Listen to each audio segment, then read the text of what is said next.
Bismillahirrahmanirrahim. Assalamualaikum warahmatullahi wabarakatuh. Bab 14, Perang Khaybar. Khaybar adalah daerah yang ditempati oleh kaum Yahudi setelah diusir Rasulullah SAW dari Madinah tatkala mereka melanggar perjanjian damai. Di sana mereka menyusun makar untuk melampiaskan dendamnya terhadap Rasulullah Sallallahu Alaihi Wasallam. Pada bulan Muharram tahun ke-7 Hijriyah, Rasulullah Sallallahu Alaihi Wasallam bersama 1.400 sahabat yang ikut di Hudaybiyah berangkat menuju Khaybar.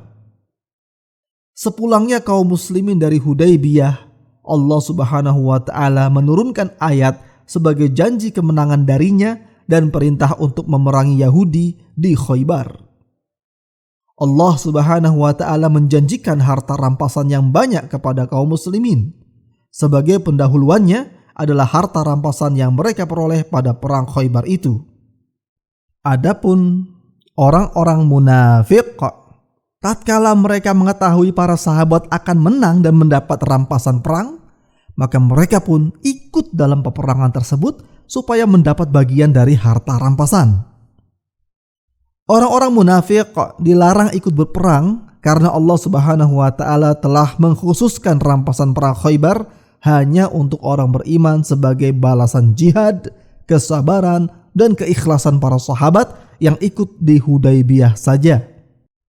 Para sahabat berangkat dengan penuh keyakinan dan besar hati terhadap janji Allah Subhanahu wa Ta'ala, sekalipun mereka mengetahui bahwa Khaybar merupakan perkampungan Yahudi yang paling kokoh dan kuat dengan benteng berlapis dan persenjataan serta kesiapan perang yang mapan.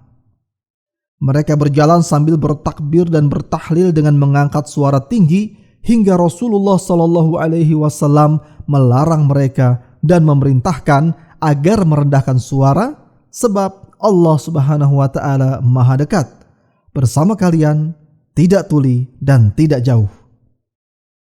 Sebelum subuh, mereka tiba di Khaybar, sedangkan Yahudi tidak mengetahuinya. Mereka dikejutkan dengan kedatangan tentara kaum muslimin sehingga mereka masuk ke dalam benteng dalam keadaan takut. Kaum muslimin menyerang dan mengepung benteng-benteng Yahudi.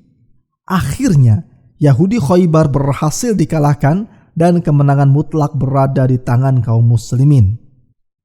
Dalam peperangan ini terbunuh dari kaum Yahudi 93 orang, sedangkan wanita dan anak-anak ditawan. Termasuk dalam tawanan adalah Sofiyah binti Huyai yang jatuh di tangan Diyah al-Kalbi lalu dibeli oleh Rasulullah SAW darinya. Beliau mengajaknya masuk Islam lalu menikahinya dengan mahar memerdekakannya. Adapun yang mati syahid dari kaum muslimin sebanyak 16 orang. Rasulullah SAW memperoleh banyak rampasan perang Khaybar.